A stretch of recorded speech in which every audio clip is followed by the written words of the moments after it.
Hello friends, welcome to my YouTube channel study club. जैसे कि आप सबको पता है कि हम लोग मैट्रिक 2023 का एग्ज़ाम 14 फरवरी से होने वाला है और अभी तक हम लोगों ने तैयारी बिल्कुल भी नहीं की है। मैथ, फिज़िक्स, केमिस्ट्री, साइंस वगैरह ये सब में थोड़ी बहुत तैयारी पढ़ी भी है, तो हम लोगों ने संस्कृत की बिल्कुल भी पढ़ाई नहीं की है। अब एग्ज़ाम नज़दीक आ गया है तो हमको टेंशन होने लगी है कि हम एग्ज़ाम को कैसे पास करें। एग्ज़ाम को पास करने के लिए अभी हमारे पास उतना टाइम नहीं है कि हम पूरा सिलेबस कवर कर सकें, इसलिए हमको अभी इम्पोर्टेंट क्वेश्चन पढ़ के एग्ज़ाम को पास करना होगा। ऐसे ही कुछ इम्पोर्टेंट क्वेश्चन हम आपके लिए लेके आए हैं, तो इसे देखने के लिए इस वीडियो में हमारे तक अंत तक बने रहिए। और अभी तक आपने इस चैनल को सब्सक्राइब नहीं किया है तो इस चैनल को सब्सक्राइब करें और वीडियो को लाइक करना ना भूलें। तो आइए हम चलते हैं अपने पहले क्वेश्चन की तरफ। पहला क्वेश्चन हमारा है, चंद्रगुप्त मौर्य तथा अशोक के समय पाटलिपुत्र कैसा नगर था? तो इसका आंसर होगा हमारा, चंद्रगुप्त मौर्य के समय पाटलिपुत्र की रक्षा व्यवस्था काफ़ी मजबूत थी। यह सुंदर नगर था। अशोक के शासनकाल में इस नगर का वैभव और अधिक समृद्ध हुआ। हमारा दूसरा क्वेश्चन है कि चारों आलसी पुरुष आग से किस प्रकार बचना चाहते थे? चारों आलसी पुरुष आग से किस प्रकार बचना चाहते थे? हमारा आंसर है, चारों आलसी पुरुष आग लगने पर भी घर से नहीं भागे। शोरगुल सुनकर वो जान गए थे कि घर में आग लगी हुई है। वो चाहते थे कि कोई धार्मिक एवं दयालु व्यक्ति आकर आग पर जल, वस्त्र, कंबल डाल दे, जिससे आग बुझ जाए और वो लोग बच जाए। हमारे तीसरा क्वेश्चन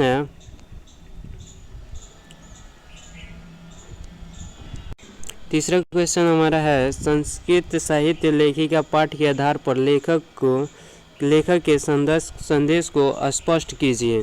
संस्कृत साहित्य लेखिका पाठ के आधार पर लेखक के संदेश को स्पष्ट कीजिए। संस्कृत साहित्य लेखिका पाठ में लेखक का स्पष्ट संदेश है कि महिला और पुरुष दोनों के योगदान से ही समाज की गाड़ी चलती है। साहित्य में भी दोनों का समान महत्व है। इस पाठ में अति प्रसिद्ध लेखिकाओं की चर्चा है जिन्होंने साहित्य रूपी खजाने को भरने में अपना योगदान दिया है। हमारा अगला क्वेश्चन है, भारतीय संस्कार पाठ में लेखक का क्या संदेश है? भारतीय संस्कार पाठ में लेखक का क्या संदेश है? भारतीय संस्कार पाठ में लेखक का संदेश है कि भारतीयों के व्यक्तित्व का निर्माण संस्कारों से होता है। जीवन में सही समय पर संस्कार का अनुष्ठान होना चाहिए। विदेशी भी भारतीय संस्कारों के प्रति उन्मुख और जिज्ञासु हैं। हमारा पांचवा क्वेश्चन है, पथिक को फंसाने के लिए वृद्ध बाघ ने क्या तर्क दिए? पथिक को फंसाने के लिए वृद्ध बाघ ने क्या तर्क दिए? पथिक लोभी तथा चालाक था। उसे फंसाने के लिए वृद्ध बाघ ने कहा कि मैं युवा अवस्था में अति हिंसक था, अनेक गायों और मनुष्यों का वध किया करता था। परिणाम स्वरूप मेरे पुत्री और पत्नी मारे गए और मैं अब वंशहीन हूँ। किसी धार्मिक व्यक्ति का उपदेश का पालन कर अब मैं स्वच्छ हृदय वाला दानी और गले हुए नख दंत वाला वृद्ध हूँ, इसलिए मुझ पर विश्वास किया जा सकता है।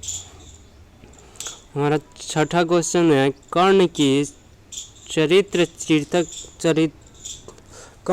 चारित्रिक विशेषताओं का वर्णन करें। दानवीर कर्ण एक साहसी तथा कृतज्ञ आदमी था। वह सत्यवादी और मित्र का विश्वासी पात्र था। दुर्योधन द्वारा किए गए उपकार को वह कभी नहीं भूला। उसका कवच कुंडल अभेद्य था, फिर भी उसने इंद्र को दान स्वरूप दे दिया। वह दानवीर था। कुरुक्षेत्र में वीर गति को पाकर भी वह भारतीय इतिहास में अमर हो गया। हमारा सातवां क्वेश्चन है, आत्मा का स्वरूप क्या है? पठित पाठ के आधार पर स्पष्ट करें। कठोपनिषद में आत्मा के स्वरूप का बड़ा ही अपूर्व विश्लेषण किया गया है। आत्मा मनुष्य के हृदय रूपी गुफा में अवस्थित है। यह अणु से भी सूक्ष्म एवं महान से भी महान है। इसका रहस्य समझने वाला सत्य का अन्वेषण करता है और वह शोक रहित हो जाता है।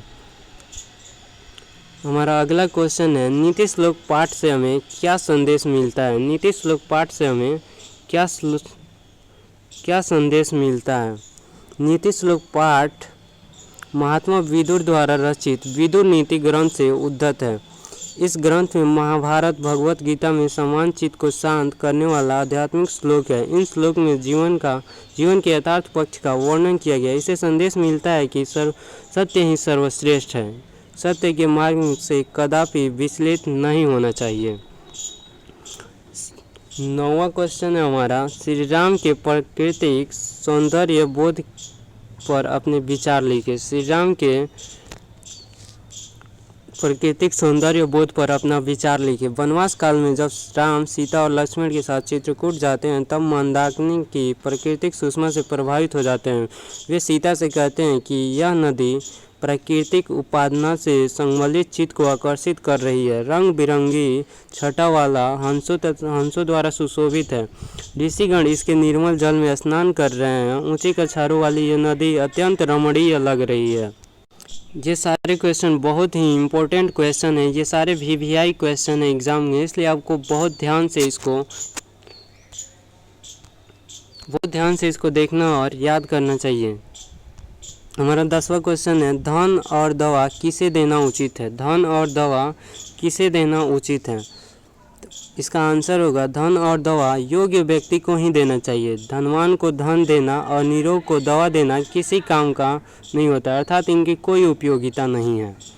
हमारा अगला क्वेश्चन है, दानवीर कर्ण के चरित्र पर प्रकाश डालें। दानवीर कर्ण के चरित्र पर प्रकाश डालें। इस क्वेश्चन को हम लोग ऊपर कर चुके हैं। दानवीर कर्ण एक साहसी तथा कृतज्ञ आदमी था। वह सत्यवादी और मित्र का विश्वासी पात्र था। दुर्योधन द्वारा किए गए उपकार को वो कभी नहीं भूला। उसका कवच कुंडल अभेद्य था, फिर भी उसने इंद्र को दान स्वरूप दे दिया। वह दानवीर था। कुरुक्षेत्र के वीर गति को पाकर वह भारतीय इतिहास में अमर हो गया। साथ हमारा अगला क्वेश्चन है 12 नंबर, जिसमें पूछ रहा है, मंगलम पाठ के आधार पर आत्मा की विशेषताएं बतलाइए। मंगलम पाठ के आधार पर आत्मा की विशेषताएं बतलाइए। मंगलम पाठ में संकलित कठोपनिषद से लिए गए मंत्र में महर्षि वेदव्यास कहते हैं कि प्राणियों की आत्मा हृदय रूपी गुफा में बंद है। यह सूक्ष्म से सूक्ष्म, महान से महान है। इस आत्मा को वश में नहीं किया जा सकता है। विद्वान लोग शोक रहित होकर परमात्मा अर्थात ईश्वर की दर्शन करते हैं। हमारा अगला क्वेश्चन है, उन्नति की इच्छा रखने वाला मनुष्य को क्या करना चाहिए। उन्नति की इच्छा रखने वाले मनुष्य को क्या करना चाहिए। उन्नति की इच्छा रखने वाले मनुष्य को निद्रा यानी अधिक सोना तथा तद्रा ऊँघने को त्याग देना चाहिए। इतना ही नहीं, भय, क्रोध, आलस्य और काम को टालने की आदत सभी को सदा के लिए छोड़ देना चाहिए। नीति श्लोक का पाठ में महात्मा विदुर का कथन है कि ये 6 दोष अवश्य ही छोड़ देना चाहिए। हमारा 14 नंबर क्वेश्चन है, मनुष्य के जीवन में संस्कारों की क्या उपयोगिता है। मनुष्य के जीवन में संस्कारों की क्या उपयोगिता है। भारतीय जीवन में प्राचीन काल से ही संस्कार ने अपने महत्व को संजोए रखा है। यहाँ ऋषियों की कल्पना थी कि जीवन के सभी मुख्य अवसरों पर वेद मंत्रों का पाठ, वरिष्ठों का आशीर्वाद, हवन एवं परिवार के सदस्यों का सम्मेलन होना चाहिए। संस्कार दोषों का परिमार्जन करता है। भारतीय जीवन दर्शन का महत्वपूर्ण स्रोत स्वरूप संस्कार है। हमारा लास्ट क्वेश्चन और बहुत ही इम्पोर्टेंट क्वेश्चन है 15। इस क्वेश्चन पूछ रहा है कि पंडित किसे कहा गया है।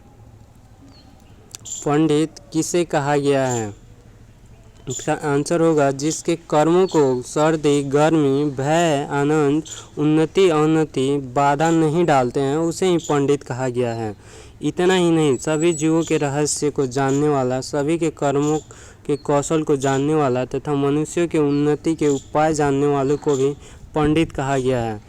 ये थे हमारे संस्कृत के 15 बहुत ही इम्पोर्टेंट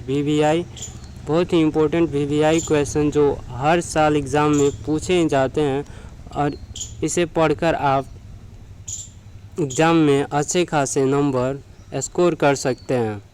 इसके साथ ही हमारा ये वीडियो ख़त्म हुआ और वीडियो में अब तक बने रहने के लिए धन्यवाद। ऐसे ही VVI क्वेश्चन के लिए हमारे चैनल को सब्सक्राइब करना ना भूलें।